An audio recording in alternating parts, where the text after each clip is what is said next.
As Australians begin to think once again about the shape of our national constitution, I want to suggest that some religious perspectives on our history will be important. Why would I say such an outrageous thing?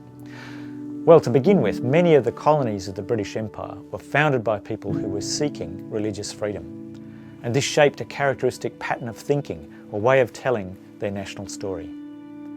The political philosopher Michael Walzer put it this way: the story has roughly this form: oppression, liberation, social contract, political struggle, new society. This isn't a story told everywhere. It belongs in the West, and more particularly to Jews and Christians in the West, and its source, its original version, is the exodus of Israel from Egypt. Walzer's study provoked a fierce response from the Palestinian literary critic Edward Said. Said strongly objected to the sectarian premises of the Exodus story, and particularly to the conquest of the Canaanites. Exodus seems to blind its intellectuals to the rights of others, he suggested, sometimes obliterating a sense of responsibility for what a people undergoing redemption does to other, less fortunate people, unredeemed, strange, displaced, and outside moral concern. The Puritans in North America, for example, configured themselves as a chosen people with a divinely given mission, a new Israel in New England, confronting the prior inhabitants of the Promised Land with an Israelite right of conquest. We find a similar kind of thinking in the settler colonialism of South African history, and even in some of our Australian sources. The Exodus story supported colonial aspirations for religious freedom, but the same story was often used to deny religious freedom to Indigenous peoples. I want to draw attention, however, to one important exception in the history of colonial Christianity.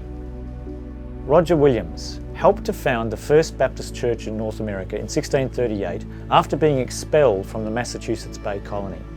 He objected to the use of state power to enforce religious uniformity, and he also objected to the Puritans' use of state power to sweep away Indigenous rights. For the first 6 years of their life together, the Baptists of Rhode Island lived on land secured by customary law with the Narragansett Indians, and Williams had to obtain a charter for his settlement in 1644, mainly because it was threatened with annexation by other colonists. There are many layers to the story of Roger Williams and his affirmations of religious liberty for the Indian tribes. But our focus here is on his interpretation of Israel's exodus and conquest. In the major work from 1644, The Bloody Tenet of Persecution for Cause of Conscience, Williams not only supported a separation of church and state, as earlier Baptists had done, but he did so in distinctive ways that are still relevant for all Christians who continue to live in settler colonial societies.